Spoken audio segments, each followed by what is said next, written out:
नमस्ते dear viewers. आज के इस वीडियो में हम लोग देखेंगे propagation of electromagnetic waves in plasma और आयोनाइज्ड गैस। प्यारे व्यूअर्स, जब इलेक्ट्रोमैग्नेटिक वेव्स प्लाज्मा में या आयोनाइज्ड गैस में प्रोपगेट करती है तो उसके प्रोपगेशन के लिए हम लोग एक इक्वेशन ऑब्टेन करते हैं, दैट इज वेव इक्वेशन।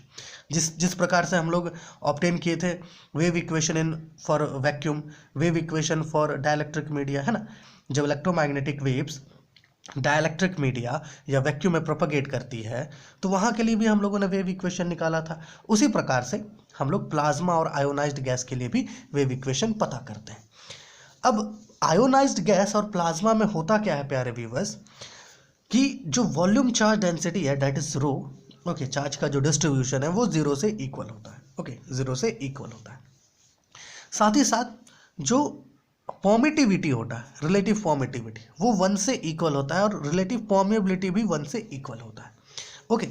अब इन दोनों को देखें तो जो मैक्सवेल का इक्वेशन होगा फॉर आयोनाइज्ड गैस, ओके, और प्लाज्मा कुछ इस प्रकार से लिखा जाएगा, कुछ इस प्रकार से, arrow del dot arrow E is equal to 0, है ना, arrow del dot arrow B is equal to 0, इसे हम लोगों ने सेकेंड इक्वेशन लिया है। And arrow del cross arrow E is equal to minus mu naught del arrow H by del T, इसको equation number 3 लिया है। एंड यहाँ पर इक्वेशन नंबर 4 है मैक्सवेल का। अब आपके मन में एक डाउट आएगा कि अब चूंकि ये तो भाई वैक्यूम नहीं है तो हम लोग म्यू नॉट और एप्सिलॉन नॉट क्यों प्रयोग कर रहे हैं। अब देखिए, प्लाज्मा और आयोनाइज्ड गैस के केस में होता क्या है कि जो म्यू नॉट है ना, ये म्यू से इक्वल होता है, अर्थात जो एप्सिलॉन नॉट है ये एप्सिलॉन से इक्वल होता है, जिसकी वजह से या तो आप म्यू इस्तेमाल करो या म्यू नॉट, दोनों ही आप यूज कर सकते हैं। अब ऐसा क्यों? ऐसा इसलिए क्योंकि यहाँ पर जो रिलेटिव परमेबिलिटी होता है ना, म्यू आर, ये इक्वल होता है किससे? म्यू बाई म्यू नॉट से। अब चूंकि ये 1 से इक्वल है ना, म्यू बाई म्यू नॉट, तो ऑब्वियस सी बात है हम लोग लिख सकते हैं mu naught by mu.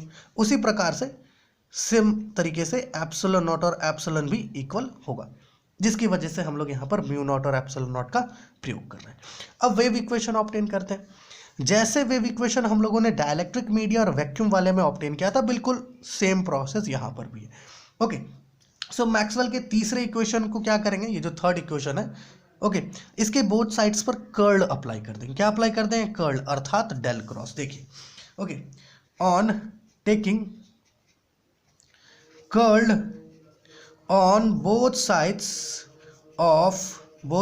of equation number 3, हमारा जो इक्वेशन नंबर 3 है इसके बोथ साइड्स में क्या करना है? कर्ल लेना है, मतलब डेल क्रॉस ले लेना है ना।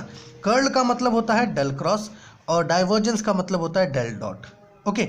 सो del cross bracket arrow del cross arrow E is equal to arrow del cross minus mu naught del arrow H by del T है, okay, del arrow H by del T.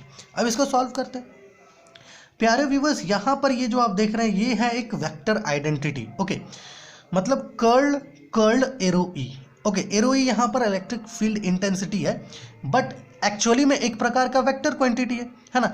सो ये क्या है? एक vector identity है जिसका value आपका equal होता है arrow del bracket arrow del dot arrow E minus del square arrow E से ये इक्वल होता है, ओके। सो यहाँ पर ऐसा करते हैं हम लोग, कुछ ऐसे लिखते हैं, arrow del cross minus mu naught del arrow H by del T, okay. Now अब चूंकि हम लोगों ने मैक्सवेल के पहले इक्वेशन में देखा डेल डॉट एरो ई 0 से इक्वल है, तो ऑब्वियस सी बात है ये हिस्सा 0 से इक्वल होगा तो ये पूरा हिस्सा क्या होगा? 0 से इक्वल हो जाएगा। तो हमारे पास बचेगा क्या? Minus del square arrow E is equal to minus mu naught del by del T, okay, arrow del cross arrow H, है ना। ये जो एरो डेल है ना, ये अंदर और बाहर जाने के लिए फ्री होता है, इसलिए हम लोग डायरेक्ट इसको अंदर ले लिए।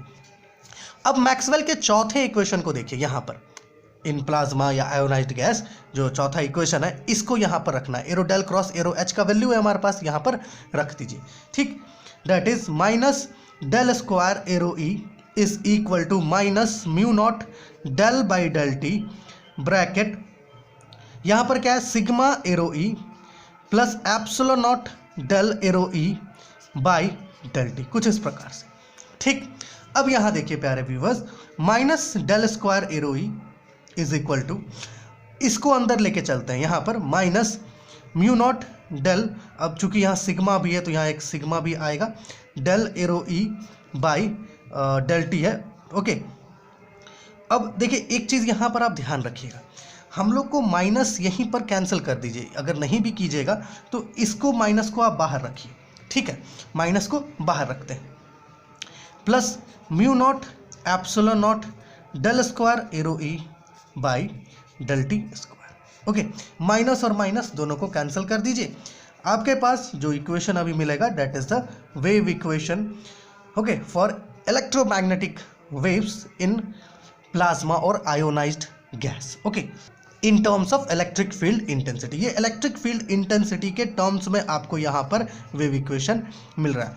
उसी प्रकार से हमें magnetic field intensity arrow H जो होता है उसके टर्म्स में भी एक वेव इक्वेशन मिलता है, उसको भी बिल्कुल सेम प्रोसेस से ऑब्टेन करते हैं। तो ये क्या हो गया, ये हो गया आपका wave equation for electromagnetic waves in terms of electric field intensity for ionised gas and plasma. Okay, तो ये हो गया आपका इक्वेशन नंबर 1। अब दूसरा जो इक्वेशन आपको ऑब्टेन करना है वो इक्वेशन आपको बिल्कुल सेम प्रोसेस से ऑब्टेन करना है ना। यहाँ पर जहाँ पर एरो ई है उसके जगह पर एरो एच आ जाएगा। ओके, उसको देख लेते हैं थोड़ा सा। हम लोग क्या करेंगे प्यारे व्यूअर्स, अभी तो हम लोग इक्वेशन नंबर 3 का प्रयोग किए थे, इस बार इक्वेशन नंबर 4 का प्रयोग करेंगे। ओके, हम लोग क्या करेंगे, on taking curl on equation number 4, okay, both sides equation number 4 में क्या करेंगे, कर्ल अप्लाई करेंगे, अर्थात एरो डेल क्रॉस अप्लाई करेंगे। ओके, तो यहाँ पर हो जाएगा arrow del cross arrow H is equal to arrow del cross, यहाँ पर है आपका sigma arrow E plus epsilon naught del arrow E by del T, कुछ इस प्रकार का है। ओके, कुछ ऐसा है। यहाँ पर हमें मिल रहा था वेक्टर आइडेंटिटी, बिल्कुल उसी प्रकार से यहाँ पर एक वेक्टर आइडेंटिटी मिला, सेम जो इसका फॉर्मूला था वही चीज़ इसका भी होगा, है ना, क्योंकि सेम वेक्टर आइडेंटिटी है तो इसका भी बिल्कुल सेम फॉर्मूला होगा, that is arrow del bracket arrow del dot arrow H minus del square arrow E. Okay, माफ़ कीजिएगा एच होगा यहाँ पर, arrow del cross sigma arrow E plus epsilon naught del arrow E by del T. Okay, अब देखिए arrow del dot arrow H क्या है, 0 से इक्वल है ना। अब चूंकि यहाँ पर arrow del dot arrow B जो है ये 0 से इक्वल है, हमें पता है बी क्या होता है, म्यू नॉट एरो एच होता है। अब इसके जगह पर आप म्यू नॉट एरो एच रखोगे तो म्यू नॉट जो है ये एलिमिनेट हो जाएगा और आपको यहाँ पर मिलेगा arrow del dot arrow H is equal to 0। तो ये वाला हिस्सा 0 होगा तो ऑब्वियस सी बात है ये पूरा हिस्सा 0 से इक्वल हो जाएगा। तो आपको यहाँ मिलेगा minus del square arrow H is equal to, यहाँ पर देखिए सिग्मा बाहर कर लेते हैं, यहाँ पर आपको मिलेगा arrow del cross arrow E. Okay, यहाँ पर देखिए एप्सिलॉन नॉट बाहर करोगे आप तो यहाँ मिलेगा डेल बाई डेल टी, है ना, ये एप्सिलॉन नॉट है, डेल बाई डेल टी, और ये डेल क्रॉस अंदर लेके चले जाएंगे, मतलब डेल क्रॉस एरो ई, कुछ इस प्रकार से। ठीक है, अब मेरे प्यारे व्यूवर्स हम लोग ऐसा करते हैं, इसको कुछ ऐसे लिखते हैं, minus del square arrow H है, यहाँ पर arrow del cross arrow E common है दोनों में, इसको बाहर निकाल देते हैं, आपके पास बचेगा sigma plus epsilon naught del by del T, कुछ इस प्रकार से आपको मिलेगा। अब थोड़ा गौर कीजिए, हमारा जो इक्वेशन नंबर 3 है मैक्सवेल का, उसके अकॉर्डिंग हम लोग इसका वैल्यू लिख सकते हैं, एरो डेल क्रॉस एरो ई का, है ना, इसका वैल्यू क्या आएगा, इसका वैल्यू आएगा आपका minus mu naught del arrow H by del T आएगा। देख लीजिए arrow del cross arrow E, okay, यहाँ arrow del cross arrow E, इसके जगह पर ये वाला वैल्यू रख दिए। ओके, अब इसको सॉल्व कीजिए, आपको इक्वेशन मिल जाएगा। Okay, del by del T, यहाँ पर देखिए minus del square arrow H, ठीक, minus mu naught, okay, del arrow H by del T. चलिए यहाँ स्टेप जो है ये रिपीट हो गया एक बार, तो इसको रिपीट कर देते हैं, डेल बाई डेल टी। प्यारे व्यूअर्स यहाँ से नेगेटिव का सिंबल्स को कैंसिल कर लीजिए, आपके पास बचेगा del square arrow H is equal to, अब मल्टीप्लाई करते हैं तो यहाँ पर आपको मिलेगा mu naught sigma del arrow H by del T, okay, plus mu naught, यहाँ एप्सिलॉन नॉट है, यहाँ पे देखिए डेल बाई डेल टी और यहाँ भी डेल बाई डेल टी, तो क्या हो जाएगा del square by del T square, यहाँ एरो एच है। ठीक, तो देखिए ये जो आपको इक्वेशन मिल रहा है, ये इक्वेशन क्या है, wave equation for electromagnetic waves in terms of electric field intensity. Okay, ये इलेक्ट्रिक फील्ड इंटेंसिटी, माफ कीजिएगा, ये मैग्नेटिक फील्ड इंटेंसिटी के टर्म्स में ये वेव इक्वेशन आपको मिल रहा है। Okay, for ionised gas and plasma.